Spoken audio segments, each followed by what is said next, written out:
The following is a presentation of the Mat Talk Podcast Network.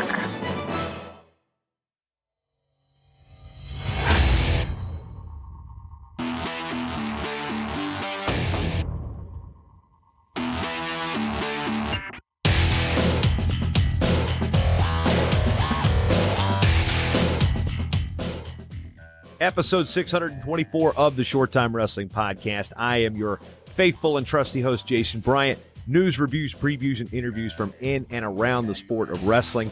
Today on the program, after we get through our intro, Sam Herring, Jude Swisher, the Wonder Kids from the Home Mat Advantage will jump in. This was a segment from International Podcast Day, and it really just scratches the surface of the relationship between these two wrestlers, how they discovered each other through social media by watching and listening to Flow Wrestling Radio Live, and how they have became wrestling's Journalist of the Year from Win Magazine. So a very dynamic and just almost very refreshing, refreshing interview about two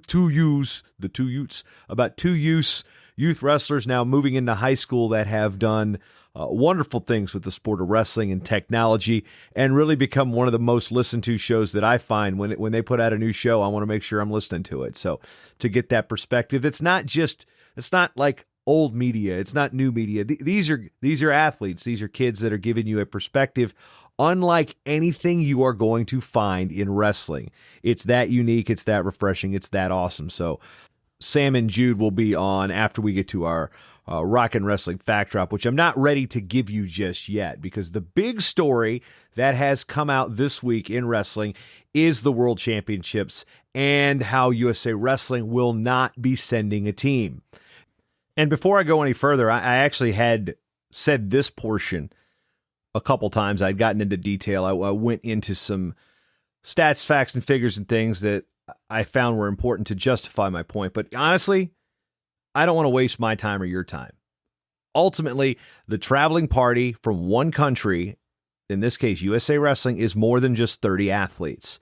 The Marines and the Army athletes could not go regardless, so that guts the Greco team. It also would impact the national team ladder for women's freestyle, as the world-class athlete program has an influence in women's freestyle as well. The fact is that the arena where the World Championships will be held was recently converted into a COVID-19 hospital, is one red flag.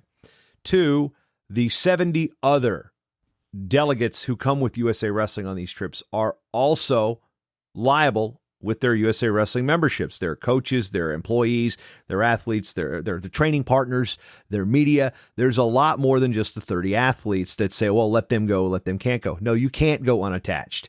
That's an international. You have to be recognized by a national governing body. This is not the U.S. Open. This is not the college open at insert small Division II school here.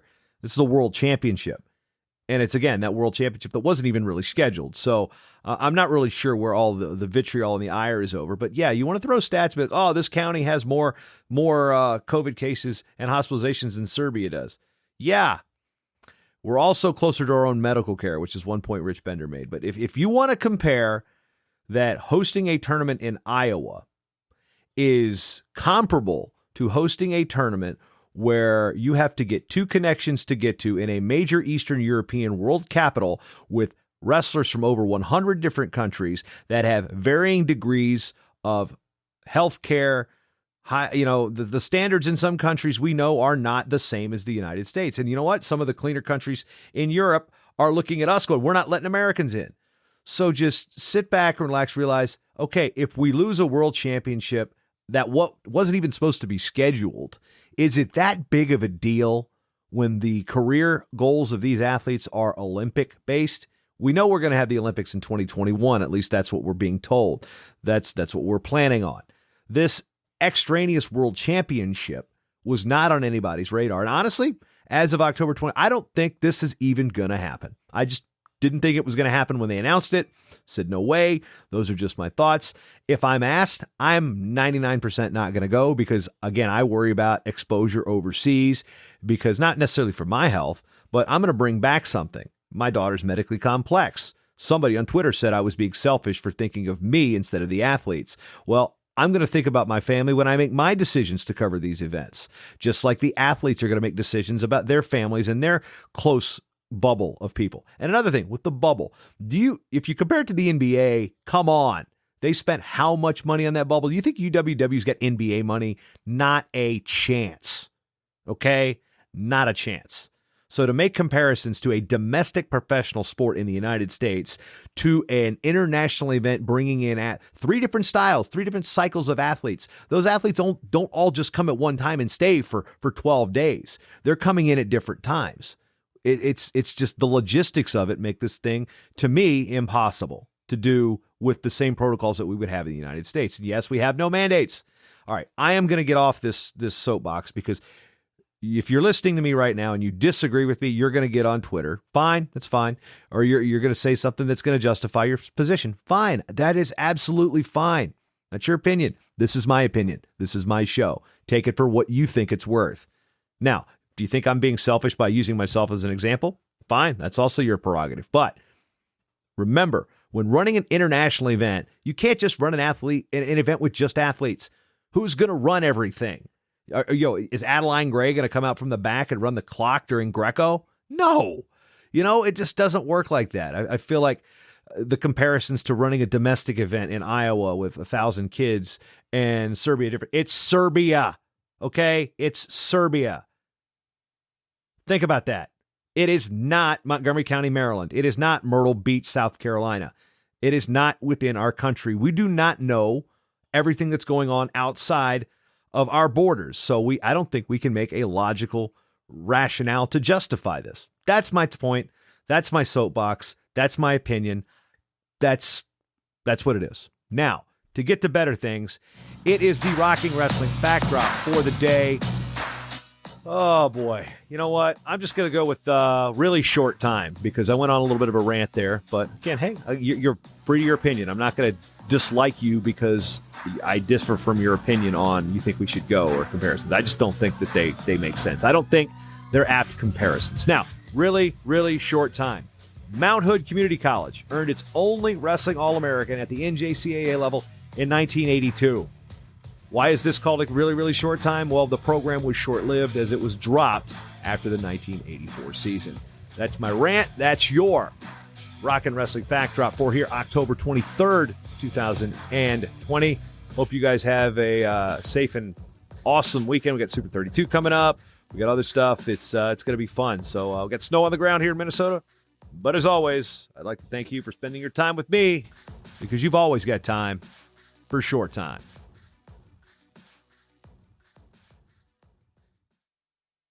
Hey, we are back with we got the Wonder Kids here on International Podcast Day, the duo behind the home mat advantage, Jude Swisher, Sam Herring. Okay, kids, you guys have been like the most popular podcasters in the history of wrestling. Welcome to the show. Welcome to International Podcast Day. Wow, thanks for having us. Yeah, thank you so much. So let's take a quick jaunt of what we've got over at the HMA. So here's what we've got on the site. You guys have gone from a couple of homeschool kids doing a website that you found on Twitter because you're asking questions to Flo to a bustling and burgeoning media empire. So before we get to everything that's on the site, let's talk about what all started this. I guess Sam, first up, I'll give you the comm as we talk about some podcasting nerdery here, guys. All right. So first of all, I want to say that's a mighty fine shirt.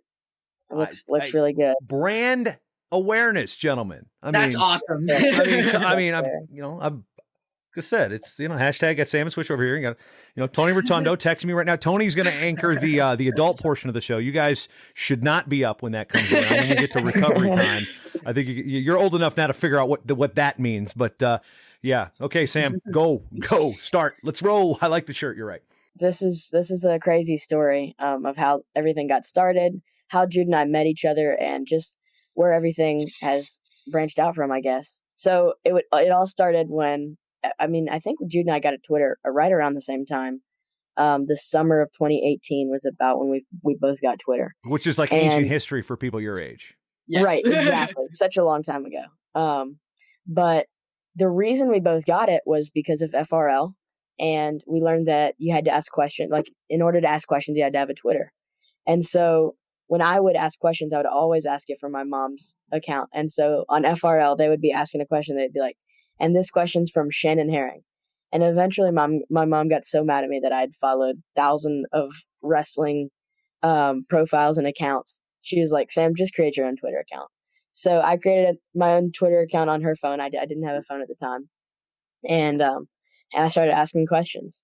And Jude did about the same thing. We were about the same timeline, but he had a fake name. And I think it was something like... You're one of those. You were one of those. I was a Twitter troll originally. Yeah, Jude, what were your first names? I remember my cousin. Let's see. So my first one was Mike. It was Mike Uzzin, spelled Mikeuzin. Because I wanted them to say like, oh, my cousin asked, and they're like, oh, your cousin asked a question, haha, or something like that. Well, you know, the guy that does the NCAA broadcast for ESPN's name is Mike Cousins, right? Well, I did not know that.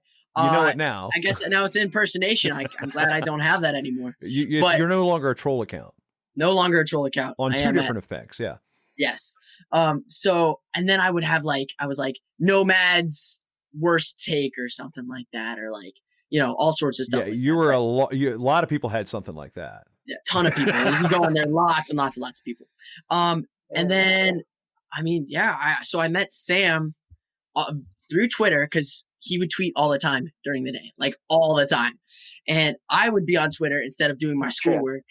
And I was like, what is this kid's deal? And like, I could tell he was a kid, but I was like, why is he tweeting all the time? Like, if he's a kid, he should be in school. So I DM'd him and I'm like, hey man, are you a kid? And he's like, yeah. And I was like, are you a homeschooler? Cause you shouldn't be tweeting all the time. If you're in public school. He's like, yeah. And man, we just hit it off like right away. Turns out we have a ton in common. Everything from like coming from big families to being homeschooled, taking our faith very seriously to wrestling, we have a lot in common. So Sam and I talked basically every day, from like September of 2019 onward. 2018, excuse me. And then, Sam, you want to talk about the Southern Scuffle and what happened there? Yes. So, like I said, FRL was kind of where everything branched out from, as we were both avid listeners of the Flow Wrestling Radio Live. And when I would ask questions, they started to get to know my name, but they didn't know who I was. And there was one question that seemed to really get them to figure it out. And that was, I think I asked something to the effect of, and it was right after Who's Number One, or right before. It was right after. And I started asking, it was, would you guys ever consider starting middle school for Who's Number One? Just add a couple middle school matches or something like that. And I was genuinely curious. At the time, I don't think I qualified to be at Who's Number One. I was not at the top of the country in my own wrestling. So it was not to get myself wrestling. And I genuinely thought it would be entertaining to the people. And so when they asked that question, it took them about maybe 4 weeks before they would just decline the question. They wouldn't ask it. And for some reason, I was like, this one I want answered. And so I asked it every single time. And they did 2 shows a week at the time. And so it was about 8 times me asking before they asked it on the show. And when they read it aloud, they were like, why does this guy want middle school at Who's Number One so bad? And then Christian was like, I think I know why, guys. He said, this guy's probably a coach and he has some really good middle schooler in his club that he wants to wrestle at Who's Number One. And then I think it was Nomad said, wait, is this kid in middle school? And they like figured out because my handle was Samwise 2006. And so they were like, oh my goodness, this kid's like 12. We just had this 12-year-old. I remember listening to that. I'm like, wait a minute. Because most people, okay, 06, okay, okay, coach, you graduated high school in 06. You're a young, eager coach trying to get your little brother a match. But no, you were born in 2006. I was born in 2006. I was 2 years. Dude, I spent 7 years in college, and that was 2 years after I got out of college. I usually put people in the age group of how old were they when Nirvana's Nevermind came out, which was late 91, early 92, depending on the release date. You guys are like past Outcast albums and stuff. So exactly. Yeah, so 06. So continue with this, because I love the story. It's one of the big reasons I wanted you guys on here is to tell this story. So Sam, you may continue, my friend. So once they figured that out, they absolutely loved asking my questions, because not only did I probably had about average questions. They weren't that good, but the fact that it was coming from a kid like made them so happy, and they loved reading my questions. So it was perfect for me because I loved hearing my name on the podcast. It was so cool. Those guys were. It doesn't like get old, dude. I'm superstars 41 for me. years old. I will listen to other people's shows to see if they mention me. Okay, I am that vain. I do that It too. happens. I do that Okay, all the time. I remember the first time I got one of my questions answered on FRL, and it wasn't even my real name. Remember, I was a troll account, right? I wasn't even real, and they answered my question, and I jumped up and down and like screamed. I was like, "They answered my question, Dad, Mom, everybody, come here!" And it was pretty exciting. we're all like that. We're all kids. Like Roddy Piper replied to my tweet one time, and then I also, or like Rich Eisen responded to me like 2 weeks ago, and people are like, "Dude, Eisen talked to you." I'm like, I'm just looking. I'm fishing for tweets from Pat 40 right now because of all the drop program stuff I'm doing. But it's a mindset where there's certain people you're like, yes. I mean, I can relate to Sam, especially because being as young as he was when you guys started.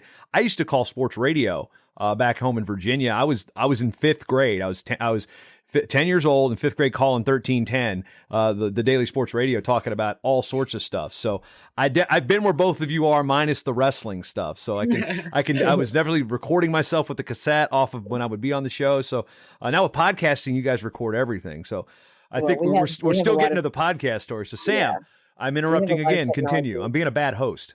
Well, I was just going to say we have a lot of technology advantages over what you had, but rub it in. Rub it in. It'll be the last time you're on the show. No, go ahead. Oh yeah. So once they started asking my questions, they started to get to know me a little bit better, and they would follow me on Twitter. And the Southern Scuffle was coming up, so they asked that question maybe November, and the Southern Scuffle is the 1st of January. And I lived in Tennessee, and obviously they knew that. I'd talked about it sometimes. And so Christian Piles reached out to me and was like, "Hey Sam, are you coming to the Southern Scuffle?" And at the time, I'd never been to an event that's not my own. I had only watched this stuff on Flow. And so when he asked that, I was like, wait, we could actually do that? And so it actually worked out pretty well. So I asked my mom if we could do it. We looked at the dates, and I was actually competing in a tournament in Atlanta the weekend before. And Southern Scuffle is like a Wednesday, Thursday tournament because they do it on New Year's Eve. And they do it on New Year's. So it actually worked out really well. So I wrestled in the tournament in Atlanta. We drove up, spent some time training in Chattanooga, and went right to the Southern Scuffle. And I told Christian I could be there, and he said, "Awesome, come meet me when you get there, and we'll do like an interview with you, getting your predictions and stuff like that." And I was so excited. That was probably the coolest thing that had happened to me up to that point. And you're 12, right? At this point, right? I was 12.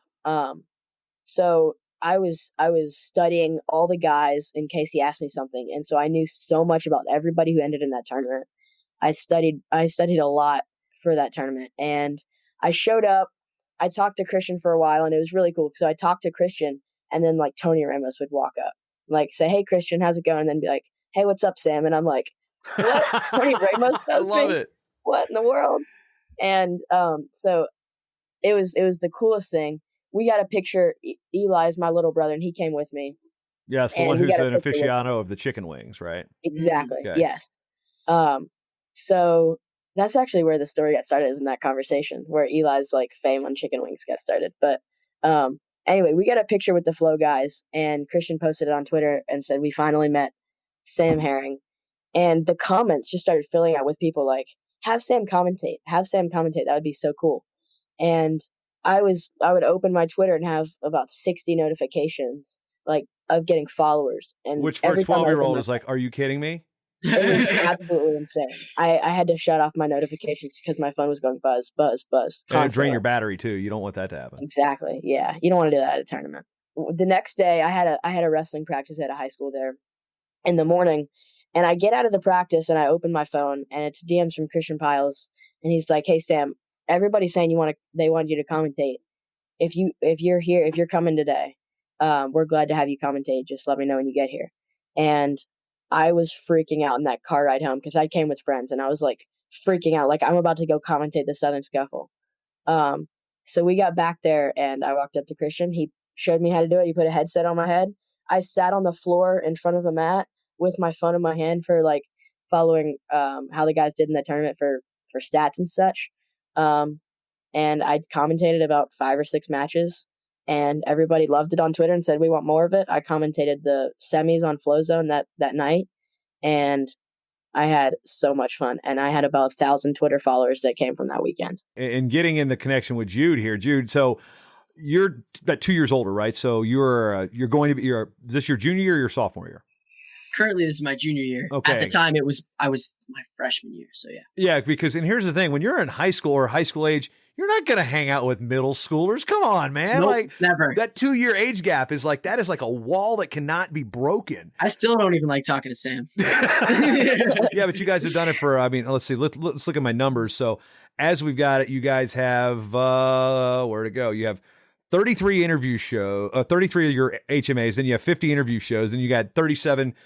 Fantasy wrestling shows that were all part of the Home Mat Advantage, and now they've kind of splintered off into different places, different hosts and such. But the idea for a podcast, Jude, when does this start to enter the discussion? All right, so after the state tournament, kind of like March of 2019, Sam and I are talking, and I believe I threw around the idea. I was like, man, what if we had a podcast? Like kind of as a joke. It was mostly a joke. And he's like, haha, whatever.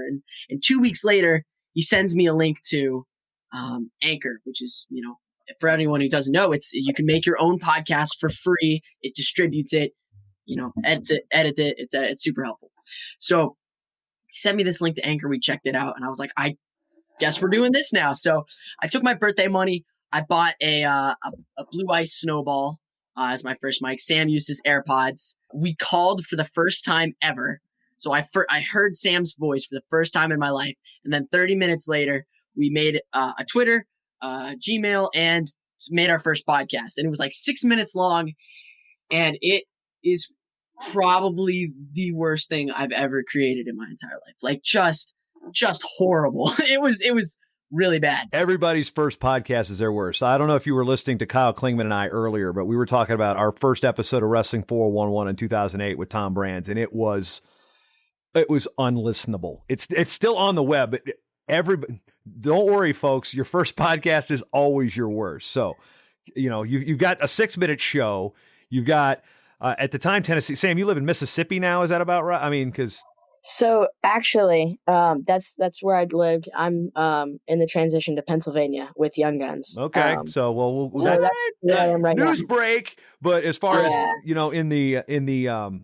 I mean, you're in the South for wrestling, and then right on the border of Mississippi and Tennessee. Yeah, and Jude is in for better part of the term Pennsyltucky, which I know I live there. I can say that. I've been up there. I know Bellefonte. They've come down to Virginia Duels back in the past. So yeah. So you got your last year. So Jude, you've got your show. You've got this show, and then all of a sudden, people are reaching out to help you kids, and I'm watching you guys. I'm like. You guys reminded me a lot of myself as like it wasn't a wrestling junkie, but as a sports junkie, as a elementary school into middle school, like talking about sports. I mean, talking about college mascots and stuff. You guys are just replacing sports with wrestling. And it's just like, these kids got a head start on a lot of stuff. So when do people start reaching out? Jude, I'll start with you. Right. Well, so I think one of the first interactions we had was actually, Sam, if you remember, Flow Wrestling did a show where they talked about us, like maybe the week after our NCAA, so 2019 NCAAs. And Christian talks about, he's like, these kids, it's Sam Herring and Jude Swisher. And Nomad's like, it's Swisher. I was like, all right. I didn't care. I got my name on the show.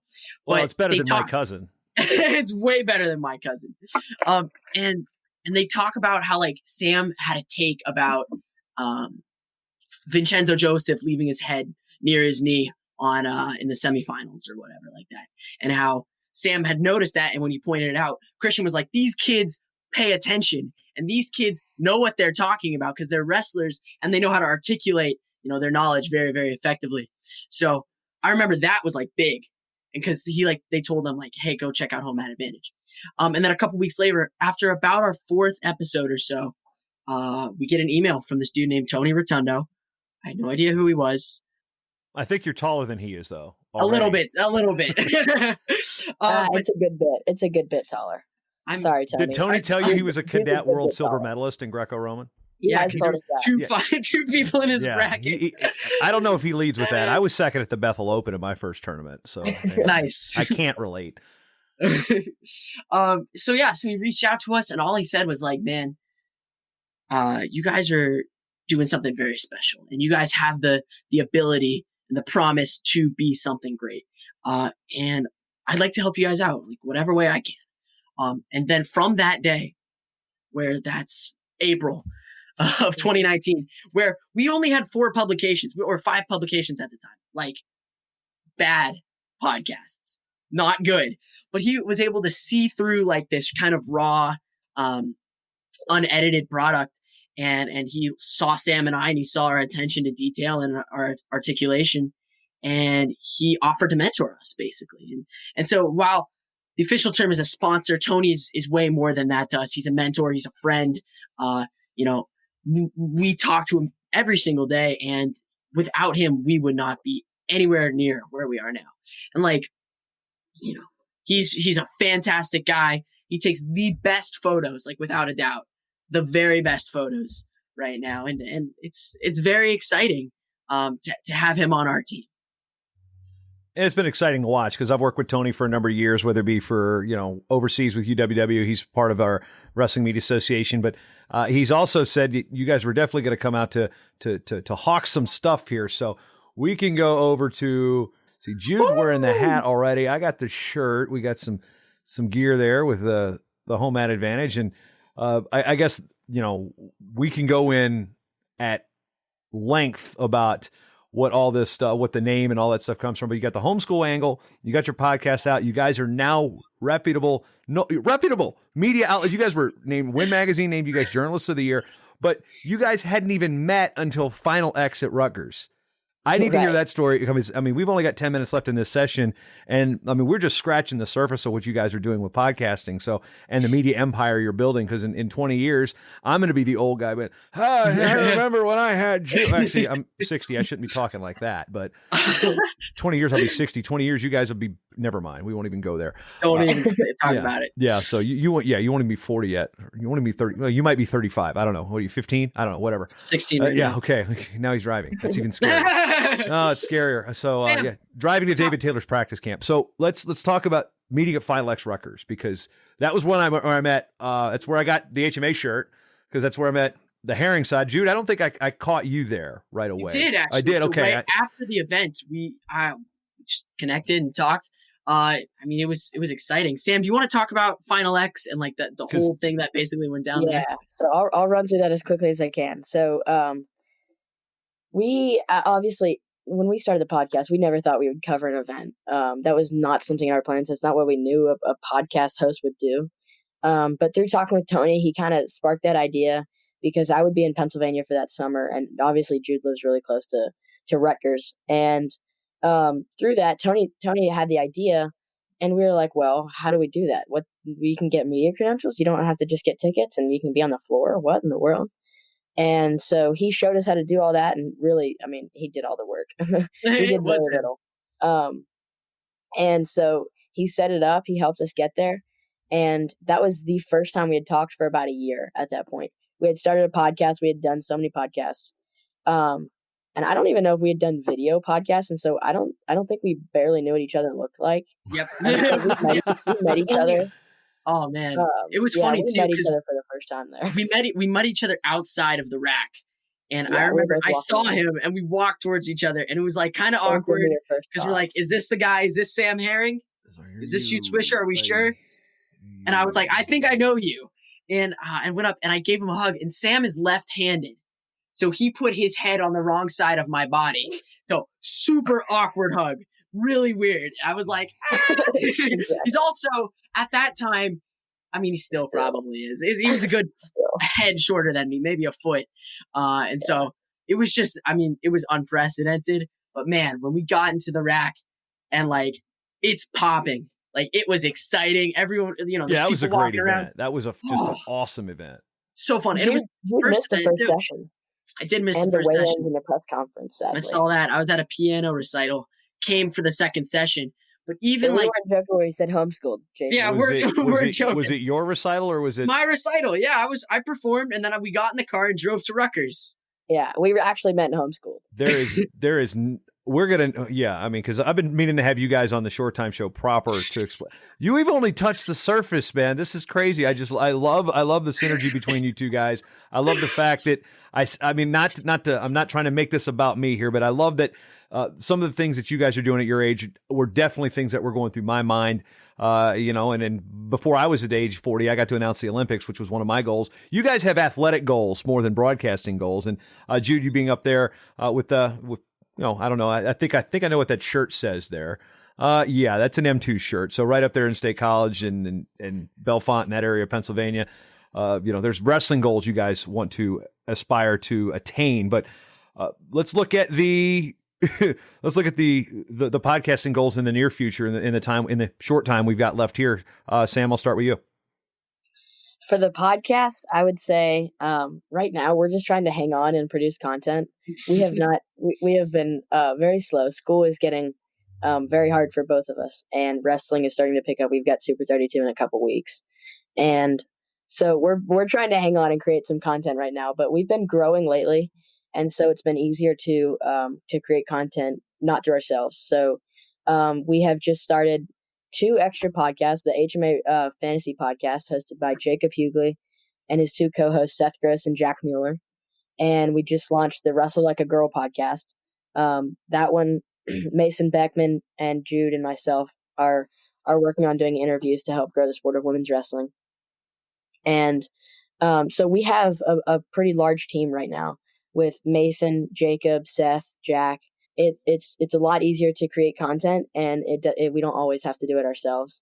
Obviously, last year we won the Wrestling Journalist of the Year. That was not a goal we had in mind. That was not even a thing we knew was an option. And so when we got that call from Mike Finn, that's another story for another day. That story is insane. That story, I still think about it and I start sweating. It's insane, man.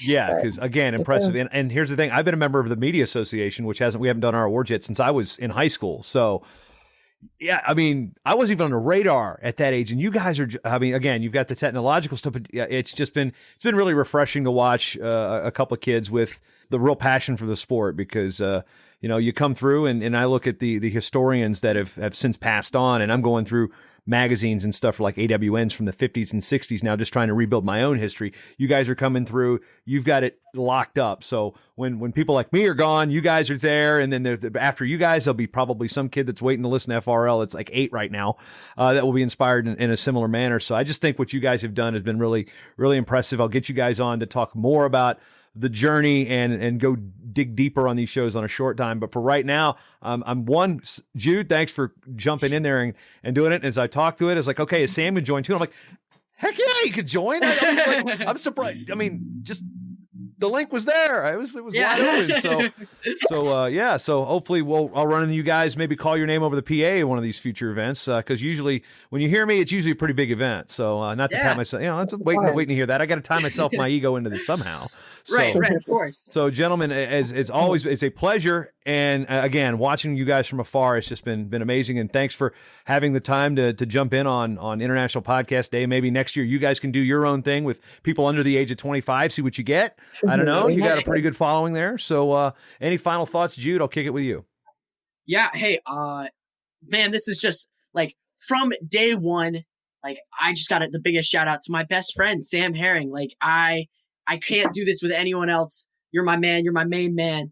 I love you, man. And, hopefully, listen, Jason, I'll give a tease. There is so much more to this story, between other events. 30 minutes is not going to encapsulate. Oh, no. So we'll schedule this when we're done. We get through next week. We'll bring back on. This will be the tease. Yes. Yes, sir. Okay. So that's pretty much it for me. Sam, you got anything? No, I'll right back at you. You're my best friend, and I couldn't do it with anybody else. This has been awesome. But Jason, thanks so much for having the time to have us on. And Jude, you've got a pretty nice microphone there. That looks pretty cool. That's right. Yes, the ATR 2100. ATR 2100. Fantastic microphone.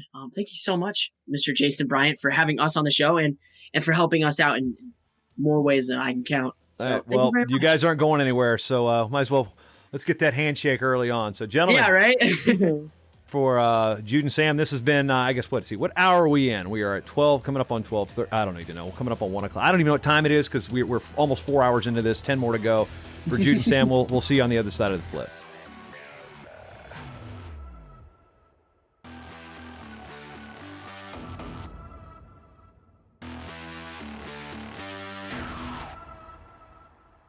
The Short-Time Wrestling Podcast is proudly outfitted by Compound Sportswear. Shirts, singlets, custom gear orders, everything you need. Call up Cliff and the crew at cmpteamwear.com. Hey, you know what? Did you like the show? You want to hit that subscribe button? MatTalkOnline.com/listen. Various different ways to subscribe to this show on your favorite podcatcher of choice. And if you're already subscribed and you're already listening, you love the show and you want to support this show and this network, MatTalkOnline.com/join the team. Become a team member today.